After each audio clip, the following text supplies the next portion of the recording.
Somaaliyaan loltoonni Itoophiyaa seeraan ala daangaa ce'uun biyya koo seenan jechuun mana maree nageenyaa dhaabbata biyyoota gamtooman irratti himatte. Dubbiin Somaaliyaa kun eega torban darbe waraanni Itoophiyaa daangaa ishee seenuu gabaafamee booda dhagahame. Dhimma kana irratti BBC'n yaada gama mootummaa Itoophiyaa jiru argachuuf yaaliin taasisee hin milkoofne. Hirphaa Gammachuu gabaasa qaba.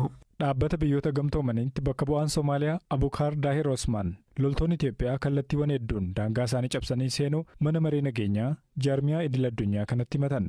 Akka qondaala Somaaliyaa kanatti loltoonni Itoophiyaa daangaa isaanii cabsanii seenuu himatan kunneen qaama loltoota gamtaa Afrikaan ramadamanii miti. Daahir Osman inuma loltoonni Itoophiyaa seeraan ala daangaa Somaaliyaa seenuu qofa otoo hin taane humnoota Somaaliyaa wajjiniin waldura dhaabbannaa hamaa keessa seenanii jedhan. Mootummaan Itoophiyaa himannaa kanarratti hanga yoonaa omaan jenne. Miidiyaaleen Somaaliyaa akka gabaasanitti loltoonni Itoophiyaa biyyattii seenan kumaan kan lakkaa'amanidha. Itoophiyaan waraana gosa lama Somaaliyaa keessaa qabdi. Tokko gamtaa Afrikaa jalatti kan socho'u yoo ta'u, kan lammataa waliigaltee biyyoota lamaaniitiin kan bobba'edha. Gamtaa Afrikaa jalatti yoo xiqqaate loltoonni 3,000 akkasumas waliigaltee biyyoota lamaaniin immoo loltoonni Itoophiyaa 5,000 hanga 7,000 ta'an bakkeewwan Somaaliyaa adda addaa keessa qubataniiru. Mootummaan Somaaliyaa waraanni gosa lamaanuu akka isaan bahan akka barbaadu aangawoonni biyyattii himaniiru. Oduun loltoonni Itoophiyaa garee Al-Shabaab adamsaa eeyyama mootummaa Somaaliyaa malee daangaa Somaaliyaa qaxxaamuranii seenan jedhu gidduu kana ijoo dubbii ta'eera. Jiraattonni kutaawwan bulchiinsa Somaaliyaa Itoophiyaa wajjiniin waldaangeessan keessaa tokko kan taate bulchiinsa Iraan magaalaa Mataabaan miseensota raayyaa ittisa Itoophiyaa meeshaa gurguddaa hidhatan 1,000 lakkaa'aman arguu isaanii BBC'tti himaniiru. Bulchaan magaalaa Mataabaan loltoonni Itoophiyaa hidhattoota Al-Shabaab hordofanii eeyyama mootummaatiin ala daangaa Somaaliyaa ce'uu erga ibsaniin booda miseensonni raayyaa ittisa Itoophiyaa kun gara irraa dhufanitti deebi'uu isaanii BBC Somaaliyaatti dubbataniiru. Erga Itoophiyaan bulchiinsa mataa ishee dandeessee fi beekamtii biyyummaa dhaabbata biyyoota gamtoomanii hin qabne Somaaliilaand wajjiniin waliigaltee walhubannoo mallatteessite hariiroon Somaaliyaa fi Itoophiyaa rakkoo keessa seenu. Aangawaan duraanii mootummaa Itoophiyaa yeroo ammaa yakkaan shakkamanii mana murtiitti dhimma isaanii hordofaa jiran obbo Taayyee Danda'a abukaatawwan kiyyaatti mootummaa doorsisaa jira jechuun himatan. Obbo Taayyeen guyyaa har'aa dhaddacha irratti abukaatoo malee dhiyaataniitti kan kana jedhan. Gaazexeessaa keenya Habtaamuu Xababuu waa'ee dhaddacha irra oole gaafadheera. Galatoomii ammayyuu himatawwan garaagaraa sadii irratti kan hundaa'an obbo Taayyee Danda'a dhimmi isaanii mana murtii olaanaa federaalaa Ramaddii Lidataatti ilaalamaa akka jiru ni beekama. Haaluma kanaan caamsaa 29 bara 2016 abbaan alangaa ragaawwan namoota lama dhaggeessifachuunsaa yookaan dhiyeeffatee jecha ragummaa isaanii akka kennan taasisuunsaa ni yaadatama. Kan jecha ragummaa laatanis keessattuu meeshaa waraanaa mana obbo Taayyee Danda'aatti argamaniiru jedhaman ilaalchiseeti.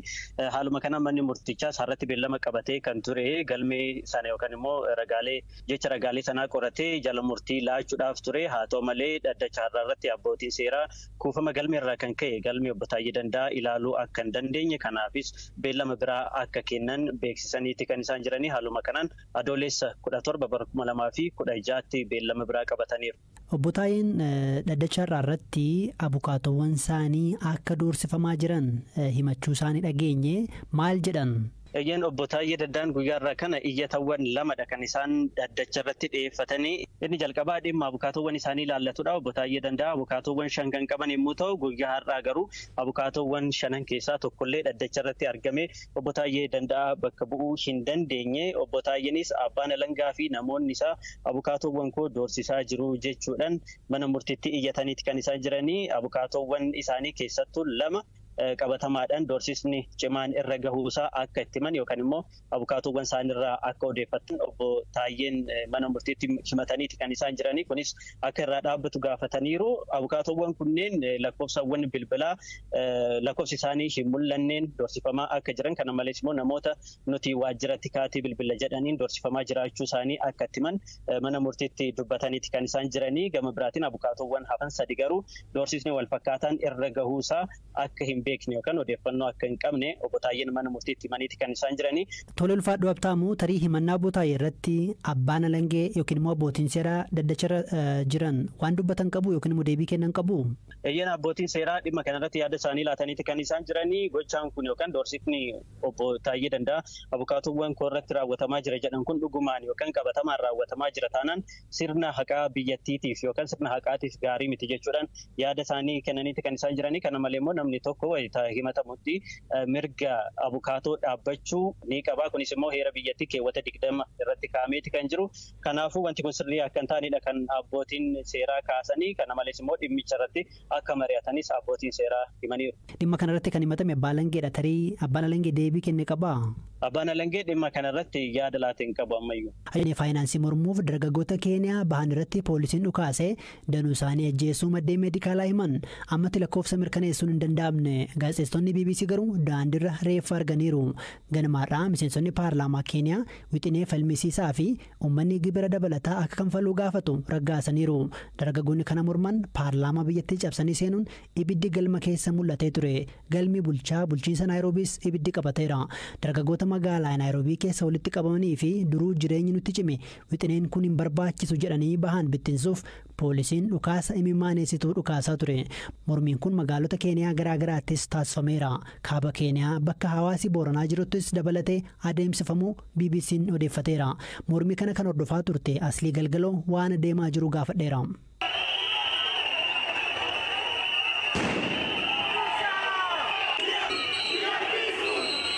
Amma yoo irraa mormii guddaatu ture. Akkuma beeknu torba dabareerra kaasee mormiin guyyaa qibxataa fi kamisa Keeniyaa keessatti gaggeeffamaa ture. Keessattuu magaalaa guddaa Naayiroobii keessatti. Har'a immoo guyyaa miseensonni paarlaamaa wixinee seeraa kan faayinaansii kan gibir uummataatti dabarsuu fi ta'anii miseensonni paarlaamaa kan mootummaa deeggaran yookiin kan paartiilee mootummaa dabarsanii. Kanaafuu iyyatti kun dabree jechuudha yookiin labsiin kun dabree jechuudha. Amma wanti hafee pirezidentiin mallatteessuu qofaatu hafe. Kanaatu uummata aarsee uummanni ganamaan magaalaa guddoo biyyattii Naayiroobii seenanii poolisiin wal lolaa turanii. Jalqaba kun beekamu mormitoonni tuniin meeshaa waraanaa tokkollee hin qabanii karaa nagaatiin mormii isaanii dhageessisuuf yookiin yaada isaanii ibsachuuf bahanii achi poolisoonni gaazii mimmaan nama yaasuu kanaanii darbachuu jalqabanii namoota garii rasaasan rukutuu jalqabanii naanii hammaati.